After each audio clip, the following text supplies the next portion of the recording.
So we are going to discuss this question. This is a part of environmental ethics. Okay, the question is regarding that global warming and climate change, they are outcomes of the human greed. So Mahatma Gandhi has already said that earth has for everybody's need but not for everybody's greed. Question is about the sustainable development, right? So what is this sustainable development? It is a concept of intergenerational equity where you are not trying to only protect for yourself but also for your future generations, right? So in sustainable development, further I will see certain kind of ethical debates over here, right? Or ethical decision making. The first concept that can be kept in mind over here while writing is the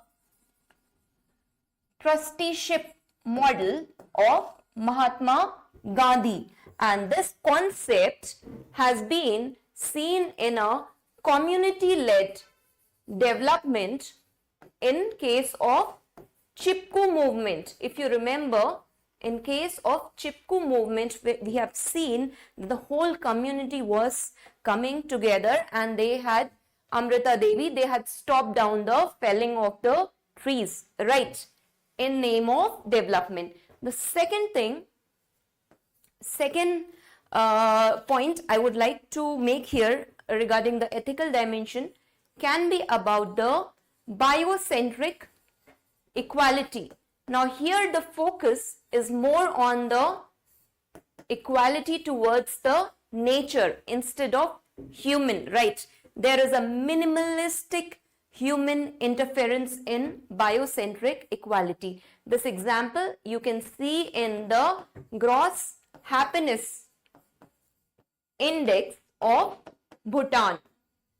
Okay, this concept of biocentric equality has been given in deep ecology concept. Okay, another point which I would like to make here is regarding the utility or the policies that maximize the ecological sustainability, right?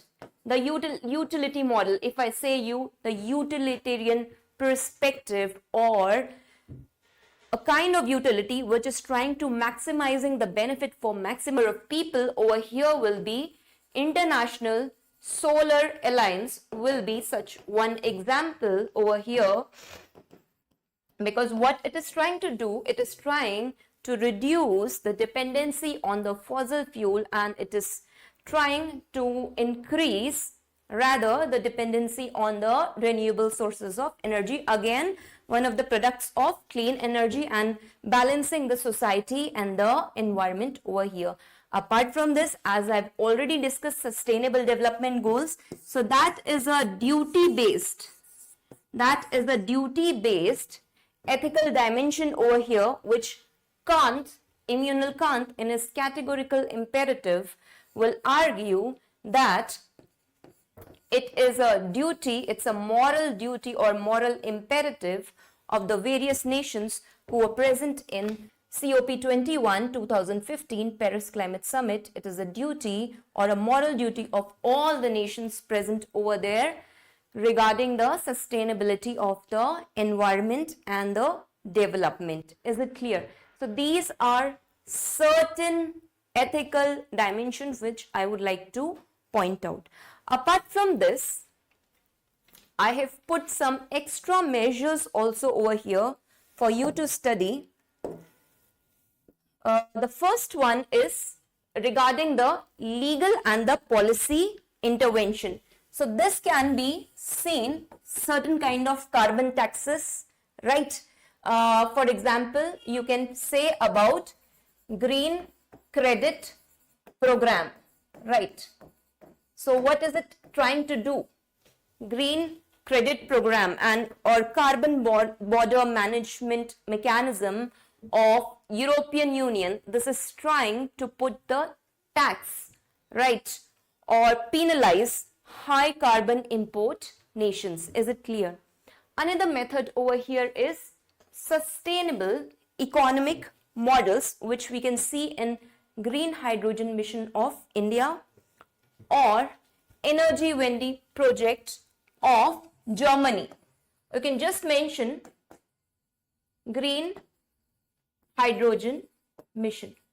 Now this is not hydrogen is a very clean fuel, right? You all know. So this is going to again lead to a sustainable model.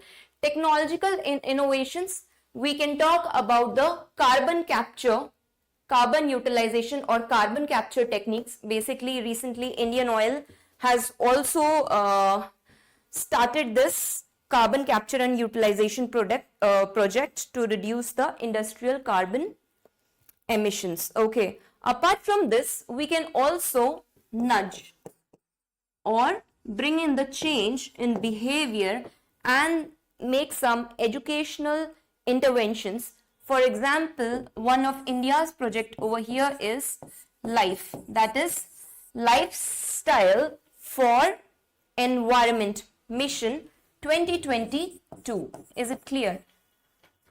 Also, we can see here that we can include the community over here for bringing in the harmony along with the indigenous language. For example, Aravali Green Wall project, or we can take example of Kenya's Mau forest restoration over here, right? So what we are trying to do over here is we are trying to bring in justice, intergenerational justice, and trying to bring in the balance between our economic aspirations and along with that our environmental devastations that are caused. We are trying into balance. So these are the various methods apart from the ethical dimensions that you have to mention in the answer. Thank you.